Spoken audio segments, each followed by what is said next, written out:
দোষ দোষ দোষ, মেলায় করতে যাবি মেলায়? না, যাবো না, তুই যা। কেন, কি হয়েছে? মেলা যাবি না কেন? সুন্দর একটা মেলা হচ্ছে, মেলা দিন পর যাই, দুই বন্ধু মিলে চল। তুই যা। মেলা গেলে সবসময় আমার টাকাতে চলাফেরা করিস, নিজে কোনো টাকা নিস?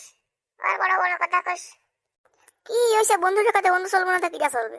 তুই মাঝে মধ্যে না, আমি তোর ঠাতে একটু চলি, মাঝে টাকা হয় না, তুই একটু একদিন টাকা দিলে কি হবে না? মেলা কিছু হবে না, তুমি তো কোনোদিন টাকাটা ফেরত দাও না। শুধু শুধু বলছো, বন্ধু দে আজকে নয়তো দে কালকে দিয়ে দিবানি। টাকা তো কোনোদিনও ফেরত পাই না তোমাদের হাতে। আচ্ছা দাঁড়াই, মেলায় এলাম, তুই থাক। আমি আমারটা আজকে মেলা টাকা নিয়ে আসি, আজকে আমার টাকা দিয়ে আমি চলাফেরা করবো। জানি রে ভাই, তুই কিরম টাকা নিয়ে আসিস, যা দিতি। ধুর। আর হ্যাঁ, মেলায় কিন্তু সুন্দর সুন্দর মায়েরা আসবে, যাই আমি একা একা দিয়ে আসি, তোমার যা লাগবে না, তুমি বাড়ি বসে থাও। কখন করলি বন্ধু? চল চল, তুই আর আমি যাবাই, যাও বন্ধু। যত টাকা লাগে মেলা সব টাকা আমি দিবানি, চল বন্ধু চল।